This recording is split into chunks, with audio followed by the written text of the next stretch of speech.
Hello students, आज हम topic करने जा रहे हैं prime minister of India.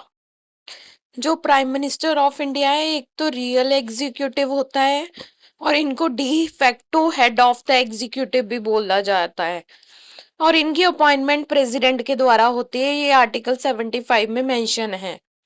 President he appoint करते हैं leader of majority party in Lok Sabha as prime minister. जो लोकसभा में मेजॉरिटी पार्टी आती है, वहां पे प्रेसिडेंट अपॉइंट करते हैं प्राइम मिनिस्टर को। When no majority, president can use his discretion to choose prime minister। जब कोई पार्टी मेजॉरिटी में नहीं होती है, तो प्रेसिडेंट अपनी डिस्क्रिशन पावर यूज करके प्राइम मिनिस्टर चूज कर लेते हैं। उसके बाद नेक्स्ट पॉइंट है, appointed person has to prove majority in the house. जो अपॉइंट होता है प्राइम मिनिस्टर, उसको अपनी मेजॉरिटी प्रूव करनी पड़ती है हाउस में, कि लोकसभा के हाउस में उनको मेजॉरिटी होनी चाहिए कि यही पर्सन प्राइम मिनिस्टर अपॉइंटमेंट के लिए ठीक है। नेक्स्ट है, prime minister can be either a member of Lok Sabha और राज्यसभा। जो प्राइम मिनिस्टर है, वो मेंबर होना चाहिए, चाहे लोकसभा का मेंबर होना चाहिए, चाहे राज्यसभा का। इन दोनों में से एक एक काउंसिल का मेंबर होना चाहिए। Salary allowance decided by parliament. Prime minister की सैलरी और उनके अलाउंस, जो भी उनको बेनिफिट्स मिलते हैं, फैसिलिटीज मिलती हैं, वो सारा पार्लियामेंट डिसाइड करती है। टर्म्स जो होती है उनकी टर्म्स और कंडीशंस होती है। Hold office during the pleasure of president, वो प्रेसिडेंट ही डिसाइड करता है। अब powers of the prime minister, क्या क्या पावर होती है प्राइम मिनिस्टर की। एक तो वो लोकसभा का लीडर होता है।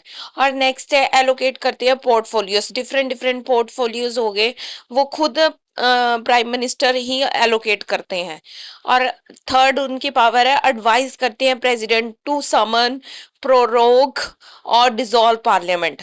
समन करने के लिए भी, प्रोरोग करने के लिए भी, और पार्लियामेंट को डिसॉल्व करने के लिए भी, ये प्राइम मिनिस्टर के हाथ में पावर होती है।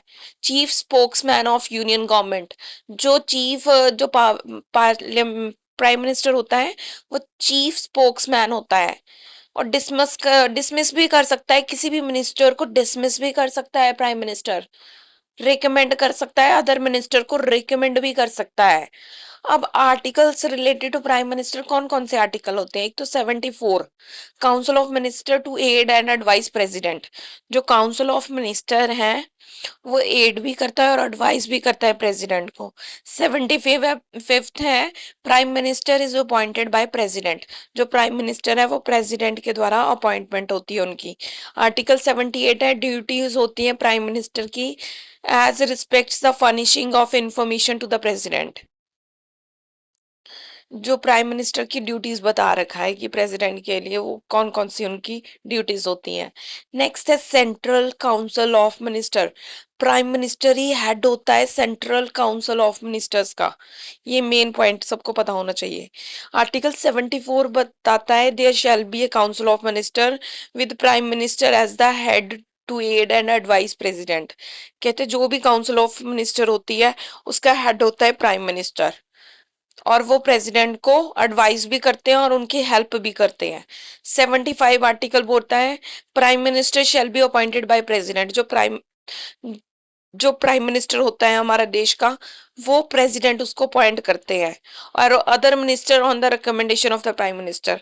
जो और मिनिस्टर्स की अपॉइंटमेंट होती है, वो प्राइम मिनिस्टर की रिकमेंडेशन से ही उनकी अपॉइंटमेंट होती है। अब 91st कॉन्स्टिट्यूशन अमेंडमेंट एक्ट 2003 में आया था। कहते maximum number of minister in union council of ministers can be 15% of the total strength of Lok Sabha. कि जो हमारी लोकसभा है, उसकी मैक्सिमम नंबर ऑफ मिनिस्टर कितने होने चाहिए, लोकसभा के 15% होने चाहिए।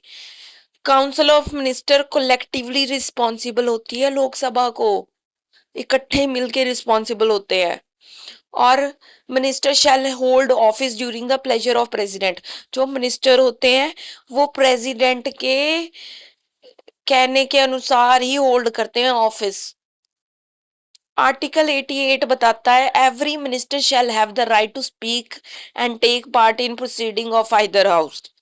हर एक मिनिस्टर के पास राइट है बोलने का और प्रोसीडिंग में जो हाउस की प्रोसीडिंग होती है उसमें पार्टिसिपेट करने का। And joint sitting of the house is, joint sitting में भी उनका राइट है। And any committee of parliament of which he may be named as member but shall not entitle to vote, vote देने के लिए entitlement नहीं है उनके लिए, वोट नहीं दे सकते। अब हमारी कंपोजिशन कैसे होती है काउंसिल ऑफ मिनिस्टर की? तीन कैटेगरीज की काउंसिल ऑफ मिनिस्टर्स होती है। First one is cabinet minister, second one minister of state and third one is deputy ministers. जो कैबिनेट मिनिस्टर्स होते हैं इनका बहुत ही इंपॉर्टेंट रोल होता है पॉलिसीज को डिसाइड करने का, यही पॉलिसीज को डिसाइड करते हैं। इनके इंपॉर्टेंट मिनिस्टर्स कौन से होते हैं कैबिनेट मिनिस्टर्स के? एक तो होम, और सेकंड है डिफेंस मिनिस्टर, थर्ड है finance minister and fourth one is external affair minister. ये हो गए हमारे cabinet ministers. They are the most important role for deciding policies and next है मिनिस्टर्स ऑफ स्टेट। जो मिनिस्टर्स ऑफ स्टेट होते हैं ये either be given independent charge of minister department और can be attach to cabinet minister. ये independent charge भी दे देते हैं मिनिस्टर्स को और अटैच भी हो जाते हैं कैबिनेट मिनिस्टर्स के साथ, में भी दो या एक या दो के साथ कंबाइन भी हो सकते हैं मिनिस्ट्रीज के। Note the members of cabinet so do not attend the cabinet meetings.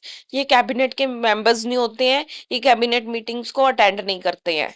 Next है deputy minister, not given the independent charge of ministries. इनको इंडिपेंडेंट चार्ज नहीं मिलता।